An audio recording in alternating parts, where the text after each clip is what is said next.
So here we are with the Lexus IS 300H. You can't really mistake that, can you? Lexus IS 300H. It says it on the tailgate. And not a lot of difference. This car has got slightly different tail lamps. Got 3 tiers in here. Gives it a slightly 3D look at night. Side of this car, this here's got a slightly higher line here. Always looks very coupe-like. Apologies for the sound of the wind. We are in Italy at the moment and it's particularly blustery because I think there's been an earthquake, believe it or not, in northern Rome. Anyway, the weather seems to be affected. That's by the by, but you have to bear with us today. So, LED again at the front. That's new. These are new. Big air intakes there. This is new.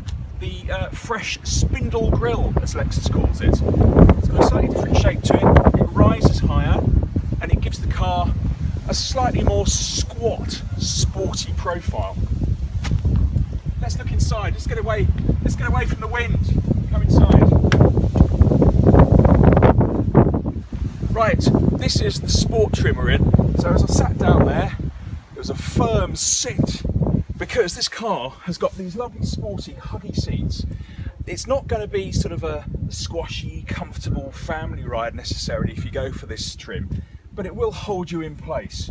And if you're a man or a woman who literally just wants this car to commute in, then this particular hybrid model will really serve your purposes. You're looking at 65 to the gallon on average. CO2 emissions of this particular car, 101 grams per kilometre, and you have a 0 to 62 time of 8.4 seconds, and the top speed is 125 miles an hour. That's not particularly fast, but as we all know in the UK, the top speed is 70 miles per hour, so perhaps that is a moot point. So here we are, nice beautiful leather steering wheel. Everything is to hand there, telephone. You can change the display on the screen, volume controls here for the radio, or for your CD, or for your music if you plug your iPhone in. The whole car, look, you've got this very straight dash. Again, it's just very nice to touch. All the touch points are soft. There is no plastic that's scratchy. Again, something you would imagine should be the case in a premium marque such as Lexus. If I move out of here and you move in here, you might see over my shoulder, Eco, Normal, Sport.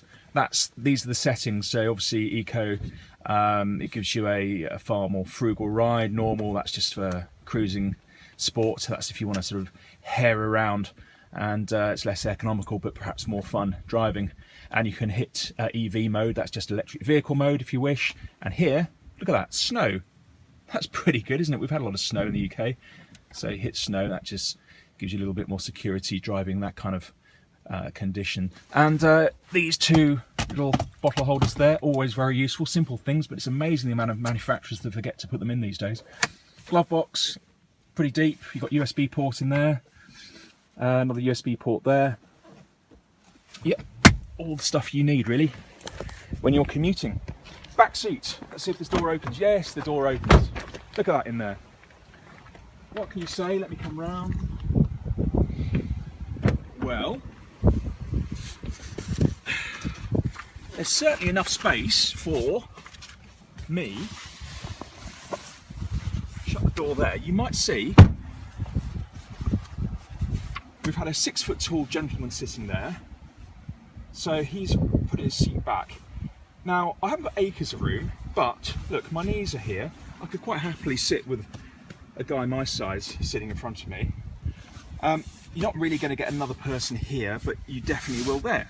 So this is really a strict four-door, well, it's a 4-door car, yes. But this is a 4-up car, so 4 adults will fit in here very well.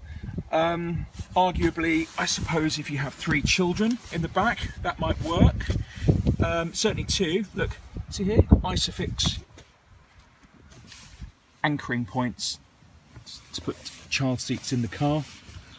And if it's just 2 adults, you've got this, which 2 more cup holders pop out. And you've got a lovely armrest as well. And it's, let's sit back here for a second. You know, it's comfortable, but you know I mentioned about the coupe lines, there is a slight disadvantage. Can you see my head? Kind of like, I wouldn't want to go over any bumps because I've got a feeling I'd be, ow, doing that kind of thing. Right, so that's the rear. I don't know if you want to come inside the car as well and see that from my point of view, you've got a really nice view out the fronts there. Everything looks beautiful, even you've got the clock. See? Traditional clock. Steering wheel looks great, I always think, on these Lexus cars. Sunroof. A little bit more air in.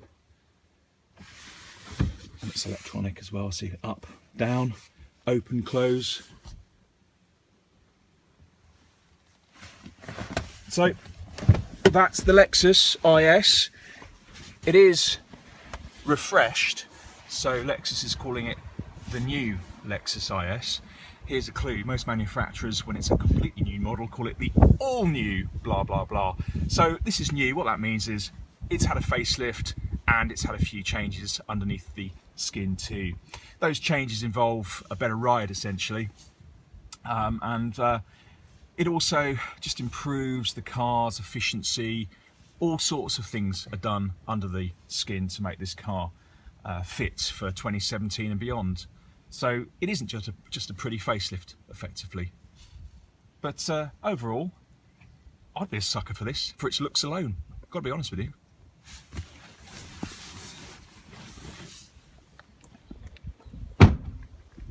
Now, we're out of the car. A very important point this, and that's the boot. The boot is always important. So, on this car, you can open it remotely if you want. Now, saloons aren't necessarily a particularly popular format, if you like, of vehicle in the UK. You're looking at hatchbacks, SUVs, they're all far more practical. But as a saloon, this has got a big boot. Look at this, you've got my hold all in there from the flight over here to Rome for this launch. I reckon you've got, what, that, another one, and then perhaps 3 more at the back. So enough room for 6 hold alls. A few lunch cartons here as well in the back. But got a little bit of room under here as well. It's difficult to show you because this is a hazard warning triangle that's taped in with these cords here, but you can just about see if I push that back. You've got some space there to put, I guess, what you could hide away a little laptop under there, and then you could actually, I think, yeah, you can lift this up under there, and you've got a spare wheel or a tyre repair kit, depending on what you want under there too. But as saloons go, I'm pretty impressed with that. Yeah, all in all, a tidy car. I hope you'd agree.